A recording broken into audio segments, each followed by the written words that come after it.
Si dating Pangulong Rodrigo Duterte raw ang umano'y nagbabanta sa Kamara ayon sa isang House Senior Deputy Speaker na nagbitiyo sa partido ng dating Pangulo na PDP Laban.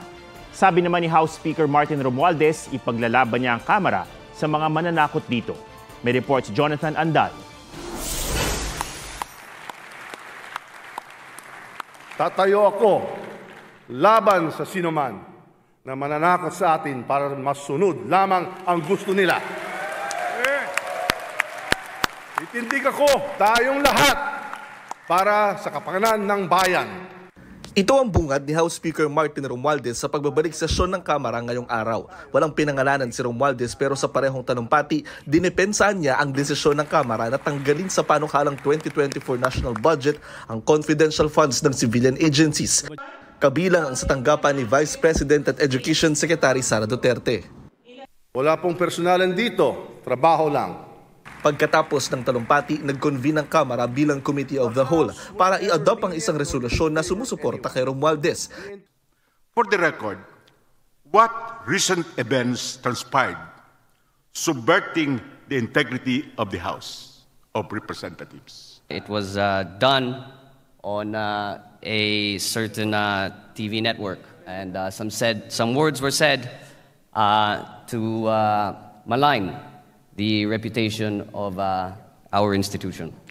Why is the name of that accuser so sacrosanct that we cannot mention it before this body? Dito na tumayo si Senior Deputy Speaker Dong Gonzales. Before I will answer, I will resign now as member and officer of PDP Laban. The one who uttered that word is our chairman from PDP Laban.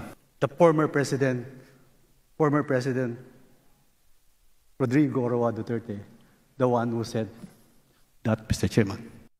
Matatanda ang tinawag ni dating Pangulong Rodrigo Duterte sa isang TV program ang Kamara bilang pinakabulok na institusyon. Naghamon pa noon si Duterte ng liquidation para magkaalaman na sa walaan niyang limit na paggamit ng pork barrel funds. Sabi pa noon ni Duterte, binubusog umano ni Romualdez sa mga kongresista dahil tatakbo raw ang speaker sa pagkapangulo. Sagot noon ni Romualdez na audit na ng COA ang Kamara. Sa huli na ipasa ang resolusyon para pagtibayan ang integridad ng Kamara at pagpapakita ng suporta kay Romualdez. Sinusubukan pa namin kunin ang panig ni Duterte. Nasa labas naman ng bansa si Deputy Speaker Gloria Macapagal Arroyo na kilalang kaalyado ng mga Duterte. Sa isang mensahe mula sa kanyang staff, patuloy na sinusuportahan ni Arroyo ang liderato ni Romualdez. Jonathan Andal, nagbabalita para sa GMA Integrated News.